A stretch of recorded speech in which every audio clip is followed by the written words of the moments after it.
너는 예수하고 함께 있었어. 당신 말 들어봐서 분명히 갈릴리 사람이지. 너 바로 그자지. 빠져나갈 길은 하나였어. 저주하고 맹세하여 가로되 나는 그 사람 알지 못해. 그 아주 나쁜 놈이야. 베드로를 욕할 사람이 있습니까? 여러분들은 이 땅의 삶에 그렇게 당당하게 주님을 지켜주시면서 살아왔습니까? 아니면 세상의 쾌락이나 여러분들에게 가장 중요하던 것을 먼저 잡지는 않았나요? 지옥에 간다 해도 나 맹세코 예수 몰라 소리쳤던 베드로하고 뭐가 다르겠어요? 그런데 그때요, 바로 닭울음 소리가 들려요. 너무나도 기가 막혀 예수님을 비로소 눈을 들어 바라봤어요. 내가 다 알아. 네가 얼마나 약한지 내가 다 알아. 인자한 눈이셨어요. 그런데 자기같이 약한 자가 없었어요. 자기같이 용기도 없고 믿음이 없었고 비겁한 자가 없었습니다. 주님을 모른다고 벌써 하다가 보니까 3번이나 부인을 했고 저주까지 해버렸습니다. 베드로야, 그게 네 모습이야. 나도 너를 용서해.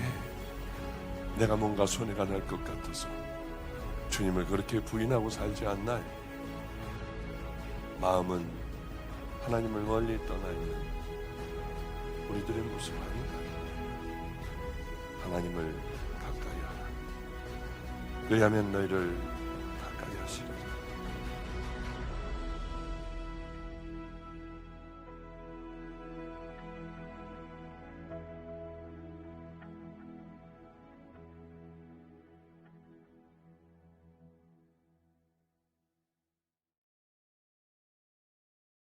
할렐루야.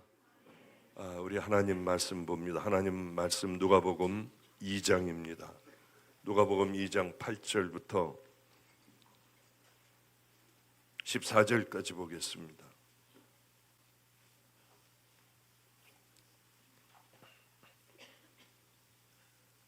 제가 봉독하겠습니다. 누가복음 2장 8절부터 봉독하겠습니다. 그 지역의 목자들이 밤에 밖에서 자기 양을 지키더니 주의 사자가 곁에 서고 주의 영광이 그들을 두루 비추매 크게 무서워하는지라. 천사가 이르되 무서워하지 말라. 보라, 내가 온 백성에게 미칠 큰 기쁨의 좋은 소식을 너에게 전하노라.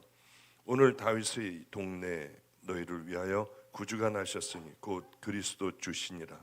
너희가 가서 강보에 쌓여 구유에 뉘어 있는 아기를 보리니 이것이 너에게 표적이니라 하더니 호련히 수많은 천군이 그 천사와 함께 하나님을 찬송하여 이르되 지극히 높은 곳에서는 하나님께 영광이요 땅에서는 하나님이 기뻐하시는 사람들 중에 평화로다 하니라. 아멘. 아멘. 제가 참 고민을 했습니다. 우리 성탄 예배 그저 또 하나의 예배가 되지 않기 위하여 무엇을 어떻게 해야 할까 하고 고민을 하다가 한 결단을 좀 제가 내리게 되었습니다. 어떤 결단이냐 하면은 우리는 이 예배 가운데에 이 많은 사람들이 왔습니다. 어떻게 더 이상 들어올 수도 없을 정도로 많은 사람들이 성도들이 왔습니다. 그런데 이 가운데 정말 구원받은 믿음의 자녀는 얼마나 될까? 그것을 늘 깊이 생각하고 우울해지고는 합니다. 정말 구원받아 흰옷을 입은 예수 그리스도의 신부로 천국 들어갈 믿음의 자녀는 정말 얼마나 될까? 그 생각을 목사이기 때문에 이 양들이 얼마나 갈까? 이것에 대한 깊은 고민이 늘 있습니다. 그래서 성경을 읽어보며 그래 우리 과연 우리 성도들이 이 믿음의 길을 걸어갈까? 인터넷 성도들이 정말 이렇게 결단하고 이 길을 걸어갈까? 그렇지 않으면 성탄이 무슨 소용이 있습니까? 예수님의 십자가에 달려 돌아가신 그 은혜가 우리에게 무슨 소용이 있습니까? 아무 쓸데없잖아요. 성탄의 기쁨과 예수 그리스도의 십자가에 달려 돌아가셔 우리들의 죄 사함을 주시는 천국 백성이 되게 하시고 이 땅에 이제 삶을 다 살고 끝내고 나면 저 천국으로 들어가는 그 귀한 은혜가 우리에게 정말 있나? 이 생각을 해보면 마음이 어두워지기도 해요. 이 시대에 우리 교회뿐만이 아니라 이 시대에 이 수많은 교회들이 성탄을 기뻐할 정말 그 은혜를 받았나 하는 생각을 하며 이런 시작을 하려고 제가 결단을 했습니다. 이분들은 숨겨놔야겠구나 하는 분들이 있습니다. 제 생각에 이분은 숨겨놓고 하나님과의 관계 속에서 하나님이 주신 그 새로운 생명으로 귀한 은혜의 길을 걸어가야겠구나 하는 마음으로 숨겨놓은 분들이 있습니다. 오늘은 그분 중에 한 분을 세워야겠구나 하는 생각을 제가 하게 되었어요. 지금도 나가면 고구마를 팔고 있잖아요. 여러분 잘 아시는 고구마를 팔고 있습니다. 그 고구마는 이번에는 아프리카에 밥 못 먹는 애들, 또 그것뿐만이 아니라 우물을 파주는 일들, 또 말도 안 되게 새 처녀가 세계에서 제일 위험하고 제일 못 사는, 제일이 아니고 두 번째로 못 산다고 하더군요. 콩고로 아프리카의 콩고라는 나라에 그냥 이 새 처녀가 대책 없이 사명감을 가지고 시골로 들어가 버린 거예요. 시골로요. 들어가서 그 험한 곳에서 별일을 다 당하며 아이들을 키우고 있어요. 이분들을 위하여 또 하루에 한 1,000명 정도 밥을, 아프리카에 있는 아이들을 위하여 밥을 먹이며, 그런 일들이 고구마를 팔아서 얼마든지 되더라고요. 작년에는 고구마를 팔아 어디 있을까? 이게 왜 고구마를 팔게 하실까? 했는데 우리의 안테나에 딱 2명이 걸렸습니다. 한 분은 간경화 말기로 이제 죽음을 눈앞에 두고 계신 한 목사님. 그래, 이 목사님을 일단 돕기로 하자 하고 그 목사님이 간을 조칸가 누구에게 공여를 받고 살아나시게 됐습니다. 저희 매형도 저 뒤에 미국에서 이 집회, 겨울 집회를 위하여 늘 옵니다. 여름 집회 때도 오고 은혜 받으러 오면은 그렇게 너무 좋대요. 저 매형도 간암이었습니다. 그런데 멕시코 젊은 40대의 사람의 간을 받아 살아났어요. 근데 이 목사님도 우리가 간 이식 수술을 해드렸고 살아나시게 되었습니다. 저는 저 목사님 내게 찾아오지 말라고 했어요. 절대 내게 찾아오지 말아라. 왜? 내가 한 게 아니니까. 오시면은 고맙다는 얘기 할 테니까요. 절대로 오지 못하게 해라. 그리고 하나님만 바라보고 하나님에게 감사하고 남은 삶을 살아가라 하는데 오신 거예요. 그게 왜 오셨냐? 고맙다고 얘기하지 말아라. 왜 오셨냐? 그랬더니 이 얘기를 꼭 안 할 수가 없다고 하시더군요. 저는 목사였습니다. 당연히 구원받은 믿음의 종인 줄 알았어요. 그러나 죽음의 문턱을 넘나들다 보니 나는 그대로 죽었으면 큰일 날 뻔했구나. 나는 구원받은 목사가 아니었구나. 그 얘기가 갑자기 생각이 나며 목사님 이제야 깨달았습니다. 이 말씀을 전하려고 왔습니다. 이러는데 제게 은혜가 되더라고요. 굉장히 은혜가 되더라고요.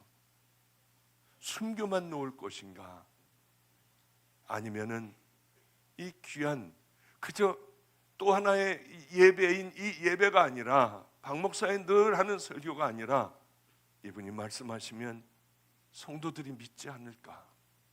그렇게 성탄과 십자가와 상관이 없는 길을 걸어가는 분도 이분이 얘기하시면 지금 바로 앞에 섰던 이분의 찬양과 이분의 간증을 들으면 우리 성도들이 돌아서지 않을까 하는 생각을 하고 제 결심을 깨뜨려 버렸습니다. 이분을 모셔야겠다 해서 잠깐 모셔서 찬양도 듣고 간증도 듣고 하는 귀한 시간을 가지려고 합니다. 전봉하 목사님, 고구마를 통하여 이렇게 귀한 일이 될 줄은 몰랐어요. 우리 나오셔서 찬양과 또 간증해 주실 때 가던 길을 돌이켜 여러분들도 천국을 향하여 성탄과 십자가가 여러분을 위한 사건이 되시기를 주님의 이름으로 축복합니다. 네, 감사합니다.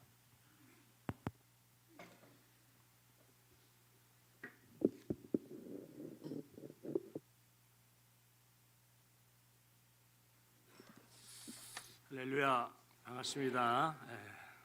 먼저 찬양으로 하나님께 영광 돌리겠습니다.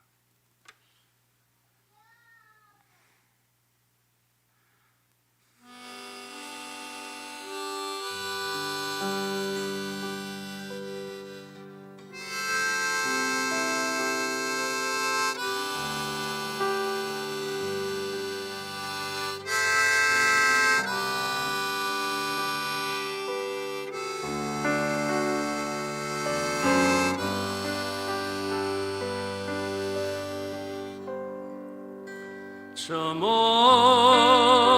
배는 나의 시온성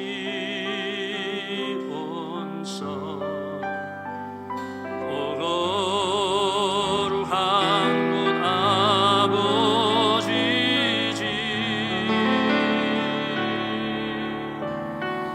내 사모하는 집에 가고자 한 밤을 세웠네.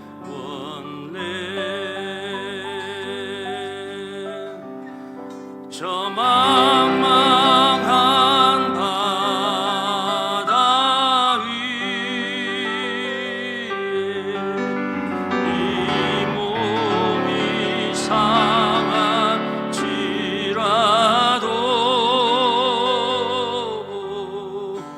오늘은 이곳 내일은 저없고 주 복음 전하리.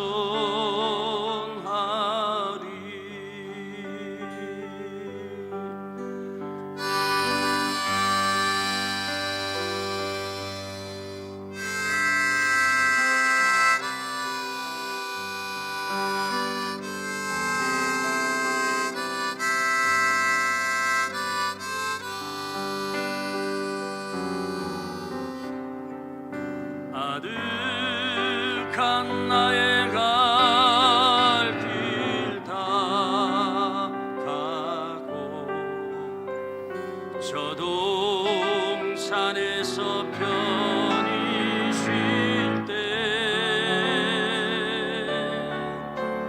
내 고생하는 모든 일들 주께서 아시리. 빈들이 나 사막에서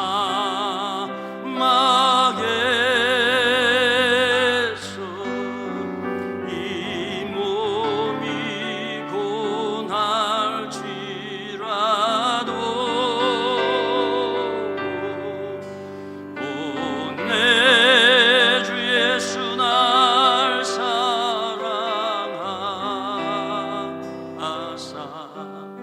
날 지켜주시리. 날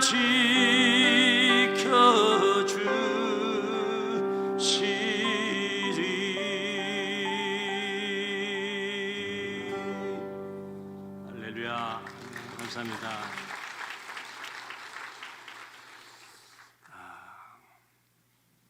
예수 그리스도 안에서 우연이란 결코 없습니다. 오늘의 이 만남 가운데서도 주님의 선하신 뜻이 반드시 있을 것이고 또 우리가 그 뜻을 바로 알고 깨달아서 그 뜻을 이루어 나갈 수 있는 복된 삶이 다 되어지시기를 부탁을 드립니다. 마가다락방, 저에게 있어서는 참 이 세상에 영적으로 또 육적으로 다시 태어나는데 모체 역할을 해준 그런 기도원입니다. 작년 딱 이맘때쯤이에요. 딱 1년 전 저는 간경화 말기로 이 땅에서의 삶을 불과 한 몇 개월 남겨놨었던, 정말 믿음을 가지고 또 신앙생활을 해온다고 살아왔지만은 가장 불행하고 가장 불쌍한 그러한 삶을 살아왔던 그런 사람이었습니다. 정말로 특별히 이 마가다락방 기도원 원장님이신 정말 제 나름대로 이제 생각하기로는 그 호는 박빛이시고 이름은 보형이고 싶으신 박보영 목사님께서 제가 이렇게 이 세상에 새롭게 태어났는데 사람으로서 아무리 도리로서 와서 인사는 해야 되겠다 해서 한 번을 찾아왔습니다. 그런데 왜 왔냐고 구박을 하면서 저를 나무라는 겁니다. 정말 목사님 말씀대로 짜증이 나더라고요. 그래서 돌아가면서 차 타고 돌아가면서 얼마나 속으로 감사하다는 말을 많이 하고 갔는지 숨통이 트이더라고요. 겨우 살았는데 또 죽을 뻔했어요. 아주 그냥 숨통 막혀서. 자, 그래서 제가 이렇게 새롭게 이 세상에 태어나게 됐습니다. 저는 모태신앙이고 5대째 신앙의 삶을 이렇게 살아오는 그런 가정에서 태어났습니다. 아버님도 목사님이시고 또 제 4남매가 있는데 3남매가 지금 현재 목회를 하고 있습니다. 그런데 이제 부모님들께서는 제가 장남이고 외아들이라서 그랬는지는 몰라도 어렸을 때 주의 종으로 서원을 했다고 그렇게 이제 듣고 자라게 됐어요. 이게 뭐 어렸을 때는 그런가 보다 하고 그 당시엔 또 뭐 믿음이 있다고 하는 분들은 많이들 그렇게들 하셨던 것 같더라고요. 이게 성장을 해오다가 고등학교 좀 들어오게 되면 자신의 앞날에 대해서 이렇게 생각을 해보게 되지 않겠습니까? 그래서 저는 참 지금처럼 이렇게 노래하는 거, 음악을 좀 좋아했고 또 미술 이런 쪽에 좀 재능이 있었던 것 같아요. 그래서 그쪽으로 이렇게 희망을 하고 꿈을 꾸고 있었는데 워낙 저희 아버님도 다혈질이고 무섭기로 하면은 박보영 목사님, 아버님 되시는 목사님 둘째가라면 서럽습니다. 저는 이런 분 이 세상에서는 처음 봤어요. 우리 아버지 같은 분을 그렇게 무서워요. 독선적인 그러한 아주 다혈질이시고 그래서 반강제적으로 가기 싫은 신학을 하게 됐어요. 신학을 해서 이게 주의 종의 길이라는 것이 정말 이게 사명감을 가지고 자원해서 믿음, 말씀, 은혜 충만해서 그 길을 걸어가도 이게 어렵고 힘든 길인데 마지못해서 떠밀다시피 신학을 했으니 이게 무슨 신학이 재미가 있고 또 공부가 하고 싶었겠어요. 단위운동, 만인운동 대충 그렇게 이제 학교를 마치고 목사가 되어서 이제 나름대로 또 목회를 또 해야 되잖아요. 또 한다고는 하지만은 너무 이게 힘들고 안 되는 겁니다. 사명감도 없이 열심도 없이 믿음도 없이 하다 보니까 안 되는 거예요. 그게 뭐 교인들도 뭐 없어요. 거의 없어. 식구들을 놓고 이렇게 계속 하게 되더라고요. 어느 날 이렇게 목회를 하다 보면은 또 이렇게 가끔씩 또 멀쩡하고 또 그렇게 보이는 분이 나올 때가 있어요, 교회를. 그러면 이게 참 목사가 반갑고 기뻐야 되는데 이게 막 다리가 후두둑 떨리고 가슴이 두근두근대고 앞이 안 보이고 무슨 얘기를 했는지 대충 그냥 횡설수설하고 그냥 예배 후딱 맞춰버리고 이렇게 하곤 하니 이게 무슨 목회가 제대로 되겠어요? 뭔 꼴이 되겠습니까? 이렇게 허송세월을 보내기를 그냥 이렇게 보내고 있는데 이게 목사님들도요 그 유유상종이라고 그 취미가 또 비슷한 분들하고 끼리끼리 만나게 되더라고요. 이게 뭐 바둑 좋아하는 분들은 바둑, 산길이 만나게 되고 또 등산은 등산길이 만나게 되고 또 뭐 골프는 또 우리 목사님 골프 잘 치시죠. 골프는 골프길이 이렇게 만나게 되고 또 당구는 또 당구끼리 만나게 되더라고요. 저는 당구입니다. 예.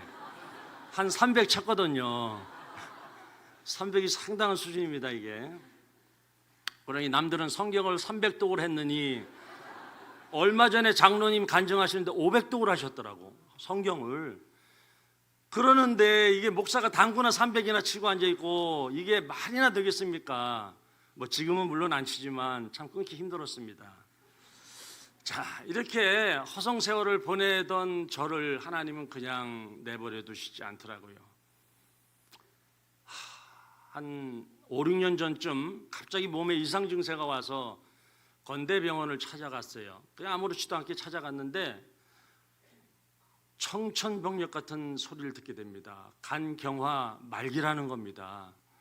이게 간은 침묵의 장기라 그게 말기가 될 때까지 아무런 증세가 없어요. 그러다가 이게 증세가 오기 시작하니까 벌써 이게 때는 늦었더라고요. 그때서부터 고생이 시작된 겁니다. 아산병원으로 이제 옮기게 됐어요. 거기 간에 대해서 전문 병원이라고 소리를 듣고 아산병원 응급실과 입원과 퇴원을 계속 반복하던 어느 날 담당 의사가 간 이식을 안 하면 이제 얼마 못 산다. 불과 2, 3개월밖에 못 산다라는 그런 진단을 내리는 겁니다. 그래도 저는 순간 또 의심을 했어요. 이게 비용이 이게 장난이 아니거든요. 이식 비용이 1억 원 상당히 들어가요. 1억 원이. 병원으로 들어오니까 이것도 내가 이거 뭐 또 시험 케이스가 아닌가. 그래서 또 서울대학병원을 갔어요. 서울대학병원 가서 검사를 해봤더니 똑같은 진단을 하는 겁니다. 거기선 더 급하대요. 빨리 수술 안 하면 큰일 난답니다. 몇 개월 안 남았대요. 그게 급해지니까 그제서 이제 하나님을 찾게 되고 기적을 바라보게 되고 뭐 좋다는 거 이것 좋다면 이것도 먹어보고 저게 좋다면 저것도 해보고 브라질에서 어느 신유의 은사가 강하던 선교사님이 온다 그래서 그거 수소문을 해가지고 작년 그 겨울에 눈 오고 비 오는데 넘어지고 자빠져가면서 어느 그 기도원에 가서 찾아가서 기도도 받아보고 막 애쓰는 겁니다. 그러나 영적인 본질의 문제가 잘못된 줄도 모르고 보여지는 현상의 것을 위해서 제가 찾고 구하고 헤매고 다녔더라고요. 예. 그렇게 정말 다니던 그때에 아무리 좋다는 약도요 워낙 간 기능이 이제 다 했기 때문에 마치 다 꺼져가는 불씨에 그 불을 한번 살려보겠다고 휘발유를 갖다 붓게 되면 마치 그 불씨가 꺼져버리는 것 같은 그런 지경에 다다르니까 복수가 차기 시작하는데요 이 터질 것 같더라고요. 빠지지도 않고 이게 터질 정도로 이게 붙더라고요. 발까지 부종으로 간성 혼수에 이 복막 염에 이제 완전 말기 증상은 이제 말기 증상까지 다 온 겁니다. 그게 이제 처절하게 죽음을 앞두고 이제 배를 끌어안고 그 고통 속에서 헤매고 있을 때 머릿속에서 마태복음 7장 21절 말씀이 떠오르면서 내가 이대로 이제 죽게 될 텐데 곧 죽겠더라고요. 이제 죽게 될 텐데 죽으면 주님의 심판대 앞에 분명히 서게 될 텐데 주님이 나더러 뭐라고 하실까 그 생각이 나는 겁니다. 그러면서 생각을 해봤는데 한없이 두렵고 무섭고 떨리는 겁니다. 100% 천국 못 가겠더라고요. 저는 그렇게 무서운 것을 처음 저는 경험해봤습니다. 구원받은 자는요 죽음 앞에서 평안해야 됩니다. 구원받은 백성은 죽음 앞에서 기뻐해야 됩니다. 그런데 저는 지옥 같은 그런 공포 속에서 한없이 막 무섭고 두렵고 떨리는 거예요. 나름대로는 목사였고 또 구원 확신도 있었고 믿음 생활 해왔는데도 불구하고 그렇게 무서운 거예요. 내가 잘못 살아왔구나. 내가 헛되게 살아왔구나. 마태복음 7장 21절 말씀처럼 이 선지자 노릇 해왔구나. 가짜 목사 생활 해왔구나. 깨달아지면서요 뒤집어진 겁니다. 일생일대의 마지막 몸부림으로 하나님께 매달렸습니다. 몇 날 며칠을 울며 통회하며 자복하며 기도했을까요? 울다 지쳐서 눈을 떴는데 정말 고통과 현상은 그대로더라고요. 정말 힘든데 그렇게 무섭고 두렵고 떨렸던 마음이 정말로 거짓말처럼 싹 사라지고 마음 가운데 기쁨이 평안이 찾아오면서 구원의 확신이 드는 겁니다. 그래서 이제는 죽음이 두렵지 않더라고요. 이제는 죽음이 두렵지 않고 날 구원해 주신, 내가 이제 구원받았다는 그 감격으로 얼마나 너무나 기뻐가지고 밤새워 찬양하며 찬양 속에서 나를 만나 주신 그 하나님과 그렇게 대화하며 기뻐하며 그런 시간을 보내게 됐어요. 자, 그래서 이제는 그 방법은요, 간 이식밖에는 살 방법이 없어요. 의학도 의술도 하나님의 방법입니다. 그래서 간 이식을 위해서 이제 저희 집사람과 아들이 그 줄 수 있는 공여자로 검사를 했어요. 검사를 했는데 그 공여자로 줄 수 있는 사람으로 부적합하다는 평가가 난 겁니다. 그러니 가족이 아니면, 식구가 아니면 누가 간을 주겠어요? 이게요, 어떤 연관성이 없으면 또 장기 매매 이런 것들 때문에 이게 되질 않습니다. 이식이 누가 줄 수 없어요. 여러분들이 아무리 저를 주고 싶어도 그게 안 되는 겁니다. 뭐 주시지도 않겠지만은 그게 안 되는 거예요. 그래서 절망 가운데 있었죠. 절망 가운데 있었어요. 그런데 또 매제들이 2명이 또 목사님인데 자원해서 부탁도 안 했는데 검사를 하는 겁니다. 그런데 나이들이 있다 보니까 그래서 그런지 또 부적합한 거예요. 두 분도. 이제는 방법이 없어요. 이제는 정말 방법이 없더라고요. 그저 하나님께 맡기고 이제 죽으면 내가 천국에 소망이 있으니까 그대로 받아들이고 그렇게 이렇게 마음 평안한 가운데 그렇게 하루하루 보내고 있었습니다. 그런데 그럴 무렵에 21살짜리 여자 조카 아이가 하나 있었는데 그 아이가 대학교 기독 CCC 동아리에서 기도원에 3일간 금식 기도차 기도원에 갔다가, 어린 것이 참 믿음도 좋아요. 저는 지금까지 3일 금식 기도해 본 적이 없는데 하나님께 자기 간이 맞으면 외삼촌 간 드리겠다고 기도를 했다는 겁니다.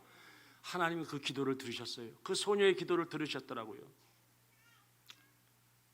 그런데 주고 싶어도 이게 또 조직이 맞아야 되잖아요. 아무리 주고 싶어도 그저 이제는 하나님께 맡길 그런 뿐이었더라고요. 그래서 검사를 했는데 제가 O형이고 그 아이가 O형인 겁니다.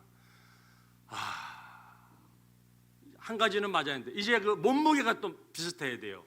이 몸무게가 주는 사람이나 받는 사람이 비슷해야 됩니다. 그래서 남자가 남자를 이렇게 주게 되고 주로 여자는 여자가 받는데 저하고 25kg의 그 몸무게 차이가 납니다.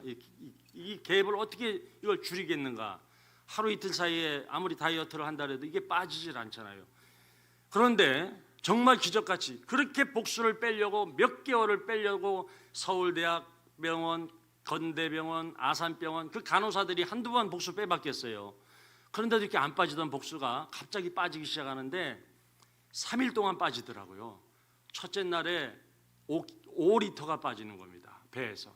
그 다음 날에 7리터, 마지막 날에 11리터가 빠지는 거예요. 아산병원 지금까지 기록이 하루에 10리터가 최고더라고요. 이 복수 뺀 사람이. 제가 11리터로 그 기록을 갱신했습니다. 별 쓸데없는 거 가지고 그거 올려놨어요. 예. 그러니 3일간 뺀 그 복수가 25kg가 빠진 거예요. 상상이 안 가시죠? 여러분 이 마트에 가면은 왜 그 생수병 6병짜리 그거 있잖아. 이게 엄청 무거운 거. 그 양쪽에 2개가 여기서 나오더라고. 그러니까 제가 88kg 나갔었는데 63kg인가 이렇게 되더라고요. 그러니까 아이랑 조카 아이랑 얼추 비슷해지더라고 몸무게가. 그래서 간식을 이제 두 가지, 한 가지가 있는데 간 사이즈가 또 맞아야 돼요. 이게 정확하게 30%를 잘라서 그 주는 사람이 이제 자기가 살아나야 되니까 그게 30%고 제가 이제 70%를 제가 저한테 이식을 하는 겁니다. 근데 이게 정확하게 그 사이즈가 맞아야 된대요. 저는 잘 모르겠지만 그 의사분들이 그렇게 그런 어떤 공법이 있나 봐요. 검사를 하는데 이게 다들 의사들이 조금 모자라서 안 된다는 겁니다. 그러니 다 됐는데 구분응선까지 왔는데 마지막 그게 안 된대요. 이게 또 이게 정말 이게 낙심이 되더라고요. 그러나 근심은 되지 않았습니다. 어차피 저는 이제 주님께 맡겼고 이제 구원의 확신이 있는 그런 가운데 있기 때문에 정말로 죽음이 두렵지 않았어요. 그러던 차에 이 아산병원의 저희 주치의인 이승규 박사님이 간 이식에는 뭐 우리나라 1인자고 세계적인 권위자신데 마지막 날 간 이식이 가능하다고 병실로 통보가 온 겁니다. 여러분 얼마나 기쁘겠습니까? 서울대학 합격 통지서가 이보다 기쁘겠어요. 대통령 당선 개표 결과가 이보다 기쁘겠습니까? 얼마나 기쁜지요. 근데 그 기쁨도 잠시고 병원비가 없는 거예요. 수술비가 일단 4천만 원이 들어가야 수술을 진행해요. 그리고 뭐 그 뒤에도 엄청난 비용들이 있어야 돼요. 1억 가까운 돈이 들어가야 됩니다. 그러니 지금까지도 몇 개월 동안 병원 생활로 인해서 빚과 함께 살고 있는데 그 돈을 어디서 갑자기 구하고 또 누가 그 돈을 빌려주겠어요? 그렇게 정말 절망 가운데 또 근심 가운데 있는데 저희 집사람이 그 몇 달간 그 지칠 대로 지친 병간호로 그 쪽침대에 그저 누워서 이렇게 한숨 쉬듯 주님을 이렇게 부를 때 주여 주여 이렇게 부를 때 갑자기 입에서 주께서 하실 거야 이 말이 주문처럼 방언처럼 막 나오더라는 거예요. 자기 의지와 관계없이. 그게 저는 혼수 가운데 정말 비몽사몽 가운데 있는데 저를 흔들어 깨우면서 그 이야기를 하는데 또다시 주님의 주시는 그 마음의 평안이 오는 겁니다. 그래 지금까지 인도하셨는데 주님이 하실 거다. 그런데요 지금부터 드리는 말씀은 그 당시에 그렇게 하고 있었는데 저희하고는 관계도 아무런 없는 인천에 여기 인천이죠. 마가 다락방이라는 그 기도원에서 어느 그 교회 청년들이 목사님 모르게 군고구마 기계를 500만 원 주고 구입을 해가지고 2달간 열심히 군고구마를 팔아가지고 30만 원인가를 목사님 선교하시는데 선교 비용이 될까 해서 이렇게 가져왔다고 이렇게 이야기를 들었어요. 그래서 목사님이 나무라면서 야 이놈들아 이거 어느 세월에 팔아가지고 이 기계값이나 뽑겠냐 했다는 거예요. 그런데도 그 청년들의 그 믿음이 참 열심히 기특해서 그래? 그럼 요번에 우리 겨울 기도원 집회가 있는데 그 기도원 집회 때 6주 동안 집회가 열리나 보더라고요. 그런데 우리 6주 동안 열심히 한번 고구마 팔아가지고 하나님이 가장 기뻐하시는 곳에 우리 한번 모두 써보자 해가지고 군고구마 장사를 그렇게 작년 겨울에 발을 동동 굴러가며 손을 불어가며 그 청년들이 군고구마를 장사를 그렇게 했다는 겁니다. 이렇게 파는 가운데에도 기도원의 수많은 도움의 손길들이 올라오는 가운데 어떻게 해서 저의 소식이 여기에 전해진 겁니다. 자, 그래가지고 이제 수술하기 며칠 전인데 이 기도원에 관계된 어느 사모님께서 아산병원 응급실로 찾아오신 거예요. 이렇게 어느 기도원에서 수술비를 조금 도울 수 있을 것 같다고 그렇게 찾아오셔서 눈물로 정말 짧은 대화를 이렇게 나누고 헤어지게 됐습니다. 그러고는 이제 정말로 수술을 하기 전날인데 제가 아는 목사님이 또 오셔서 이제 수술실에 오셔서 기도를 이렇게 해주시는데 영적으로 이렇게 참 훌륭하신 분이신데 수술실 주위로 천사들이 삐 둘러서 있는 게 보이더라는 겁니다. 그래서 그 말씀을 듣고 얼마나 감사하고 위안이 되는지요. 그래서 아무런 근심 걱정 없이 우리 조카아이와 손을 잡고 수술실로 들어가게 됐습니다. 몇 시간을 흘렀을까요? 그렇게 비몽사몽간에 눈을 떴는데 이게 수술 부위에서 이게 피가 나오질 말아야 되는데 새질 말아야 되는데 피가 또 자꾸 나오는 거예요. 잘못돼가지고. 그게 재수술을 안 하면은 위험하다는 겁니다. 한 20시간을 넘게 이 대수술을 했는데 나오자마자 또 다시 열고 또 수술을 해야 된대요. 그러니 저희 집사람 혼자서 그 결정을 해야 되고 또 각서를 쓰잖아요. 병원에서는 책임 전가하기 위해서 각서를 하고 그렇게 해서 수술을 했다면 저는 재수술 했는지도 몰랐어요. 이거 깨기도 전에 또 들어가서 했기 때문에 자, 그 소식을 그 중환자실로 그때 오셨던 그 사모님이 또 그 저 면회 이제 수술 끝나서 면회차 오셨다가 그 재수술 소식이 또 이 기도원의 목사님에게 또 전달이 된 겁니다. 그때 이 전달할 때 그 옆에서 함께 듣고 있던 목사님의 노모님이신 이제 90이 넘으신 노모께서 옆에서 듣고 있다가 얘 아들 목사야, 그 목사님 좀 제발 살려라. 그 목사님 살려라. 이런 간청을 듣고 목사님이 하시는 말이 그분은 참으로 하나님이 사랑하시는 분이시구나 하더란 이야기를 나중에 저희가 이제 수술하고 끝나고 집에 와서 목사님 유튜브에 나오는 그 동영상 그 설교 테이프 듣고 그 내용을 지금 말씀드리는 내용을 우리가 그렇게 알게 됐습니다. 여러분 6주 동안 청년들이 고구마 팔았다 그랬잖아요. 그 밖에서 파는 고구마 그 2달간 뭐 30만 원어치 팔았다고 갖고 왔다는데 6주 동안 군고구마 팔았다는데 얼마치 정도 팔았을 것 같아요? 얼마치씩? 어느 정도? 여기 마가다락방에서 다 아시나? 예. 군고구마 그 기계값 또 고구마 재료비 들어가잖아요. 재료비 또 뭐 6주 동안 또 이래저래 경비 다 제하고 8,500만 원이 남았답니다. 하나님이 하시지 않으면 이거는 있을 수가 없는 거예요. 여의도 순복음가 교회 가서 팔아봐 6주 동안 그게 팔리겠는가? 이게 하나님이 하신 겁니다. 너무너무 놀라운 기적이 나타나셨어요. 그래서요 그 엄청난 수술비, 병원비, 저희들이 병원에서 생활한 모든 경비 모두 다 지불해 주셨어요. 모두 다. 그리고 퇴원해서 지금까지 다니는 이 외래 비용 이것까지 이제 통장으로 보내주시고 그런 목사님 또 이 기도원을 제가 안 찾아올 수가 있겠어요. 그러니까 인사 한번 들어왔는데 그렇게 구박을 하시는 겁니다. 예? 목사님 영광 받기 싫어서 그러시겠죠. 예. 그렇게 해서 2월 3일 날 올해 저는 이 세상에 영적으로 또 육적으로 새롭게 태어나게 됐습니다. 예. 그래서 저는 생일이 2월 25일이라 병원에서 이제 그 회복 기간에 큰 고통 속에서 저는 이제 동생이 끓여준 미역국을 먹었어요. 그래서 이제 앞으로 내년서부터는 제가 이 세상에 영적으로 육적으로 새롭게 태어난 날 2월 3일 날을 기념해서 이제 제 생일로 저희 집사람 미역국 끓여주면 먹고 안 끓여주면 안 먹다가 하늘나라 갈랍니다. 예, 감사합니다. 자, 그렇게 해서 이제 수술 이후에 참 힘들더라고요. 몇 개월은 이 회복이라는 게 워낙 대수술이라 그때 저에게 참 위로가 됐던 말씀이 이 또한 지나가리라. 이 말씀이 참 위로가 되더라고요. 간이식을 먼저 한 분들의 이야기들이 시간이 가면 해결이 된다고 하더라고요.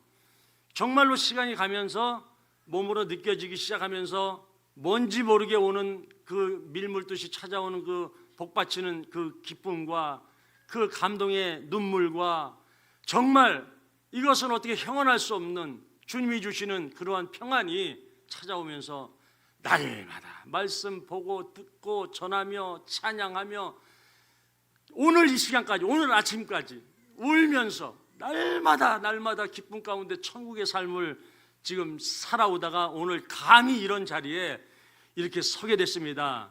저는 얼마 전까지만 해도 목사님들 모이는 모임에 가서 기도도 못해가지고 기도하기가 무서워가지고 화장실에 숨어가지고 기도 누가 하면은 그때 들어가는 저도 그런 목사였어요. 이 화장실에요 있다 보면 힘듭니다. 또 누가 들어오면은 또 손 씻는 척 해야 되고 안 나오는 오줌 또 누워야 되고 이렇게 한심하기 짝이 없는 이런 목사였습니다. 그런데 하나님이 이렇게 새롭게 정말로 거듭나게 해주셔서 정말 이런 자리에 이렇게 제가 쓰리라고는 꿈도 못 꿨어요. 정말 제 태어나서 지금 처음입니다. 이런 자리에 쓴 게. 그러니 이게 기적 아니겠습니까? 예, 너무 좋으신 하나님, 저는 하나님께 날마다 감사하며 찬양하고 있습니다. 그래서 이 시간 이렇게 귀한 시간을 주셨는데 목사님께서 마지막 중요한 질문을 하나 하고 저의 간증을 마칠까 합니다. 여러분 정말 구원 받으셨습니까? 예. 구원의 확신이 있으십니까? 저는요, 이 죽음의 문 앞에서 우리가 잘못된 믿음에 관한, 구원에 관한 이러한 생각을 가지고 있는 분들이 너무나 많다고 하는 것을 저는 처절하게 깨달았습니다. 주님은 에베소 5장 14절에 그러므로 이르시기를 잠자는 자여 깨어서 일어나 죽은 자들 가운데서 일어나라 그리스도께서 너희에게 비추이시로다. 주님은 영적으로 깊이 잠이 들어서 마치 죽은 자와 같다고 그러십니다. 대부분의 사람들이 그 사실을 모르고 살아가요. 자기는 그저 구원 받았을 거라고 그렇게 생각을 합니다. 왜요? 교회 다니니까. 어느 순간인가 예수님 영접했었고 세례 받았고 또 교회 직분도 있고, 그러니까 자기는 틀림없이 구원 받았을 거라고 그렇게 생각한다는 거죠. 그러나 실제로 우리가 살아가기로는 세상이 너무 좋고 세상 것 다 가지고 싶고, 세상에서 하고 싶은 일도 많고 음란한 생활도 하고 거짓말도 하고 싸우기도 하고 욕심도 부리고, 그러면서도 교회는 다니니까 나는 구원받았을 거다 이렇게 생각하는 거죠. 많은 사람들이 제가 생각해 보니까 구원받았다고 하는 것을 천국 가는 열차가 있다면 천국 가는 열차의 티켓을 따놓은 걸로 이렇게 생각을 하는 경향이 있어요. 저도 그렇게 생각했습니다.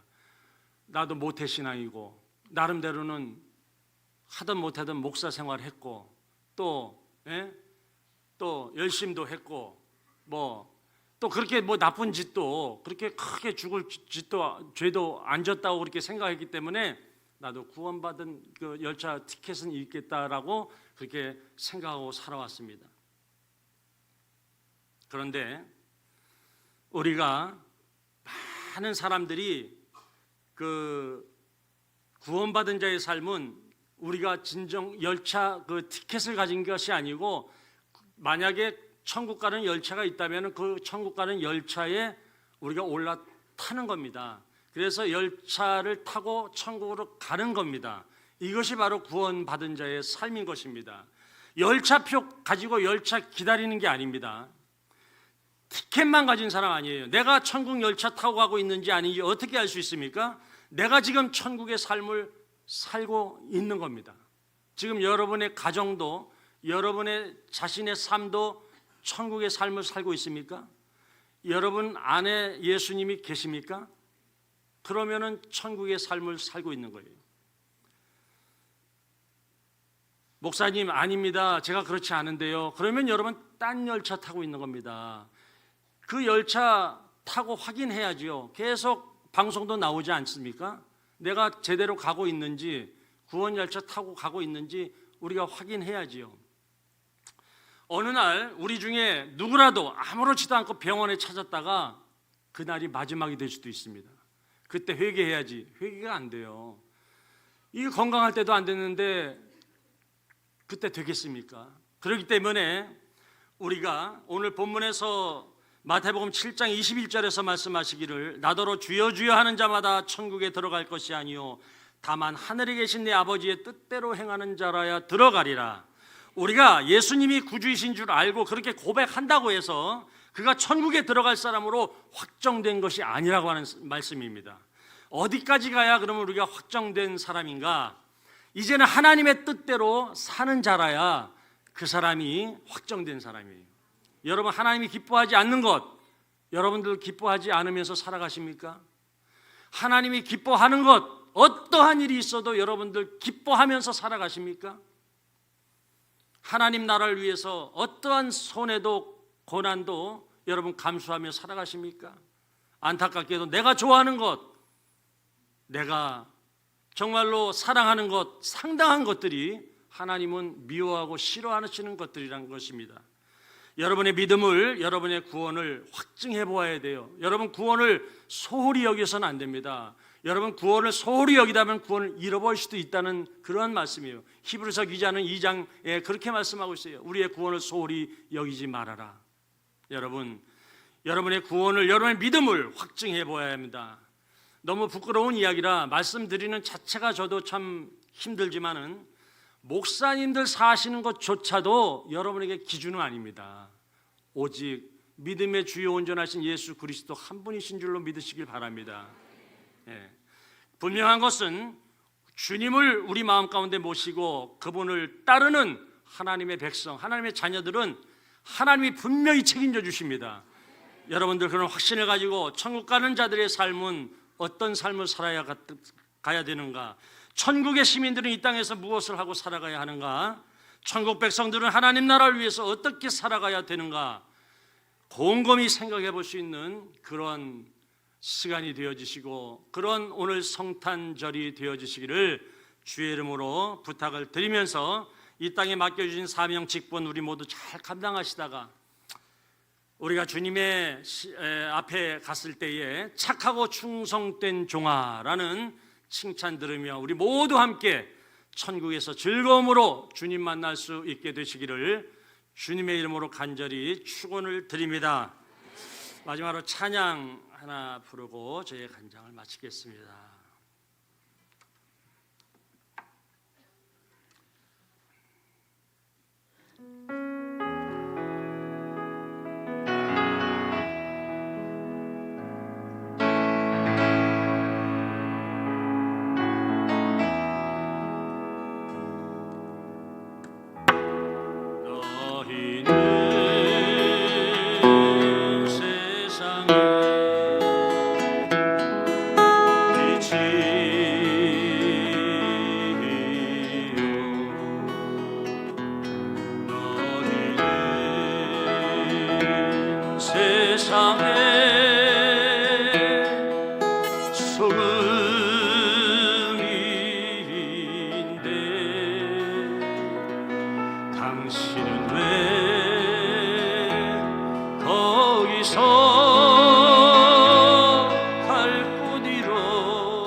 주님은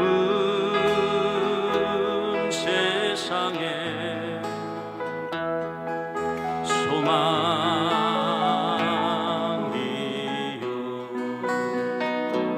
주님은 너희의 능력이신데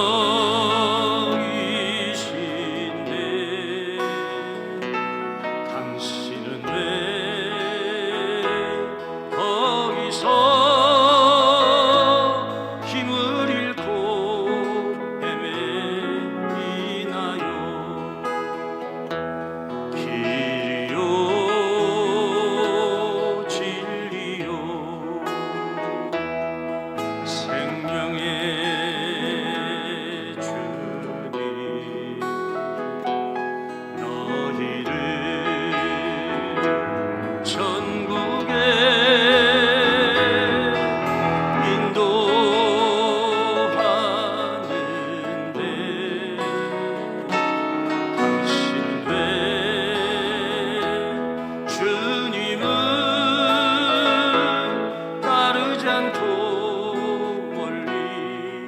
하나요 들리지 않니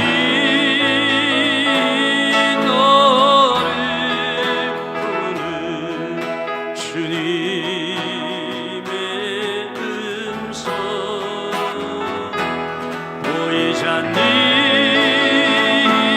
너를 찾는 주님의 모습 너의 죄악의 짐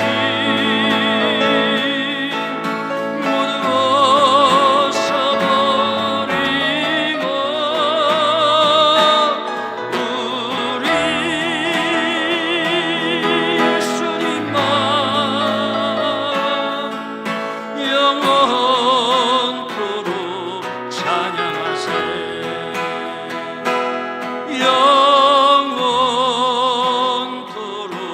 영원토록 찬양하세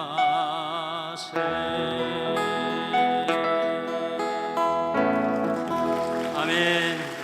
그 목사도 그렇고 죽음을 눈앞에 두었던 그런 목사님들이나 성도님들의 이야기를 가만히 들어보면 딱 죽음이 눈앞에 딱 다가왔을 때 처음으로 드는 생각이 나 주님 앞에 가면 너 여기 안 된다 하면 어떻게 하지? 그 생각으로 가장 먼저 두려웠다고 하더군요. 그 다음엔 아내, 자식들 걱정이고요. 그런 생각을 가만히 해보면 우리도 그날이 꼭 올 텐데 누가 가장 지혜로운 사람일까?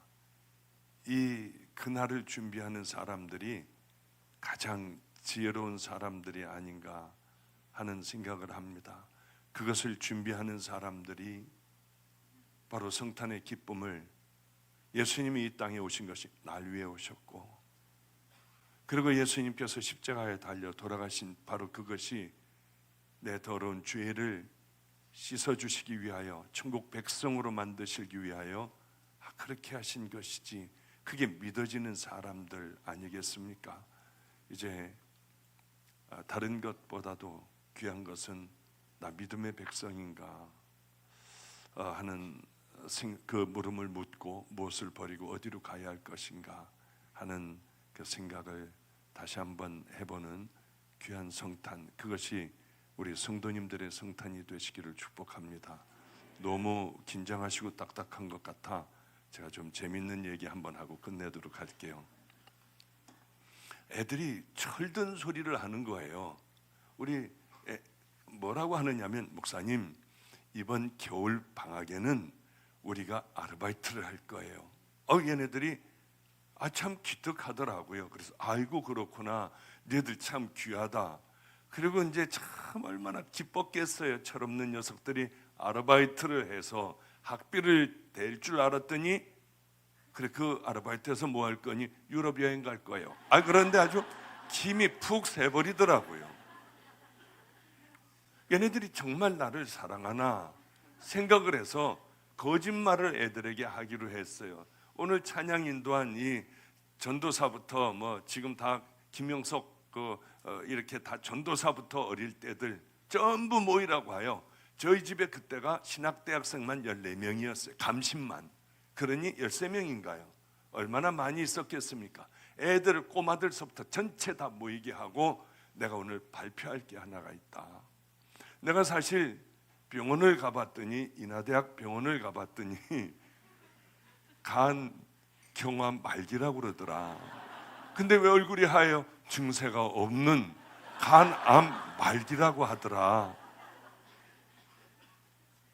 그러니 이게 삼성병원에 가서 이식을 해야만 된다는데 너희들 나를 누구 간 줄 애가 누가 있니? 했더니 오늘 찬양 인도하는 김영석 지금은 목사죠. 바로 제 옆에 앉아 있었어요. 응?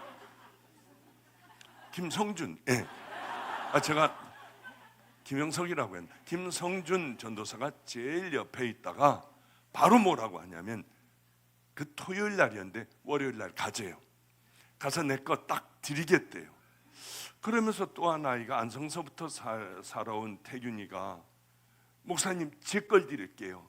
저 김성준 전도사의 간은 뚱뚱하기 때문에 지방간일 거예요. 제 걸 가주세요. 근데 제가 조금 걸리는 게 있는데 목사님 술 먹고 담배 폈던 게 크게 좀 걸리지만은 제 걸 갖고 가주세요. 근데 다들 내 걸 갖고 가라 달라고 하는데 한 녀석이 엎드려서 이걸 피하려고 엎드려만 있는 거예요. 야 병치라. 죄송해요. 머리를 들어라. 너 왜 숙이고 있니? 그랬더니 얘가 얘기하는 게 다들 간을 준다고 하는데 얘 하나 엎드려 있어요. 그래서 야 너는 왜 엎드려 있니? 하고 물어봤더니요, 하나님 앞에 지금 이렇게 기도했대요. 목사님 간 이식을 하면 여기서부터 이 뒤까지가 상처가 난다고 하셨잖아요. 갈비뼈를 다 드러내야 한다고 하셨잖아요. 우리 목사님 상처 있으면 안 되니까 내 간하고 바꿔주세요 하고 기도했다고 하는데 이놈이 눈물이 그렁그렁한 거예요. 이거 도저히 이거 감당이 안 되는 거예요. 이게 얘네들이 진짜 나를 사랑하는구나.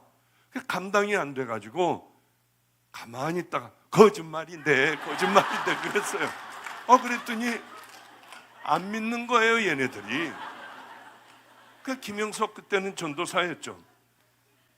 인하대학교에다가 연락을 하고 삼성 의료원에다가 연락을 하고 난리법석이 난 거예요. 목사님은 거짓말을 할 뿐이 절대로 아니니까 이건 간경화다. 이건 분명한 간경화다. 지네들끼리 뒤에 막 이렇게 또 다시 한번 회의를 하고 난리법석을 폈다고 해요. 그때야 비로소 그래도 이놈들이 나 이만큼은 사랑은 해주는구나. 제가 몸이 아파 끙끙거려. 요즘에 그렇습니다. 감기가 걸려 아주 죽을 지경이에요. 오늘 저녁도 못 쓸 것 같아요.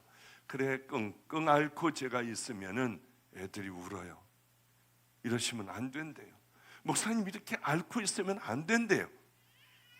그럴 때마다 그래 참 귀한 세월들 애들하고 함께 해왔구나, 그런 생각을 하며 귀한 종들이 되어 이제는 우리 김성준 목사는 1월 4일이면은 아프리카로 또 떠나요. 참 저거 한번 여행을 바로 전전주에 했는데 은혜스럽더군요. 다시 하나만 얘기할게요. 얘가 아프리카에 가서 애들 밥을 주는데 위에서 이렇게 내려주는 게 아니라 반무릎을 꿇고 아이들에게 먹을 것을 이렇게 눈을 마주보며 올려준다고 해요. 근데 그때 은혜가 그렇게 많이 되더라고 해요. 제가 큰 것을 배웠습니다. 그래 나도 저 마음으로 해야지. 위에서 주는 자가 아니라 무릎을 꿇고 올려드리는, 나는 남은 삶을 사람들 도울 때 꼭 그렇게 도울 거야. 그러는데 뜨거운 은혜가 제게게 임하더래요. 무릎을 꿇고 어린아이들에게 주는데요. 하나님 앞에 이렇게 기도했다고 하더군요. 밤에 저 그 밤에 밤새 그 얘기를 하면서 잤어요. 전전주일날. 하나님 나는 큰 거 필요 없어요. 여기저기 다니며 큰 사역지 이거 하나 필요 없어요. 평생 이렇게 산다 해도 이 은혜만, 지금 뜨거운 이 은혜만 내게서 떠나지 않는다 하면 저는 평생 이렇게 살아도 좋아요 했다고 밤에 함께 침대에 누워 얘기를 하는데 그게 그렇게 은혜가 되더군요. 주님께서 얘를 나하고 함께 여행 보내신 게 너도 남은 삶을 남들을 도울 때 이렇게 위에서 도와주고 하는 이것이 아니라 무릎 꿇고 주님의 심정으로 주님의 마음으로 올려드리는 그런 귀한 주님을 대접하는 그 마음으로 나는 평생 해야겠다 하는 생각을 했어요. 저는 늘 그렇게 얘기를 해요. 제가 한 게 아니라 여러분들이 섬김의 손길 다 도와주셔서 그것으로 수도 없는 많은 사람들 도울 수 있어요. 그러니 섬김의 손길을 좀 도와주시고요. 그리고 저한테 와서 고맙다는 얘기하지 마세요. 우리 집회할 때 치유되는 사람들이 꽤 많아요. 목사님 저는 이 암이 났어요. 목사님 저는 이게 없어졌어요. 저한테 얘기하지 마세요. 왜? 목사를 배려놓더라고요. 교만해지고 감사하다고 하면 제가 교만해지고 더러워질 것 같아요. 2년 동안, 2년 후에는 은퇴니까요. 2년 동안 정말 잘 마지막이 아름다운 우리 주님이 이 땅에 오셔서 주님을 드러내고 우리 주님이 우리를 위하여 십자가에 달려 돌아가셨으니 그 은혜를 전하다가 그 은혜를 전해야겠다.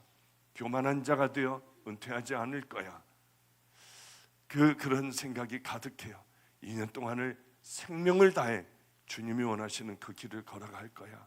그래야 주님의 성탄이 내 성탄이고 주님의 십자가에 달려 돌아가심이 내 것 아니겠습니까?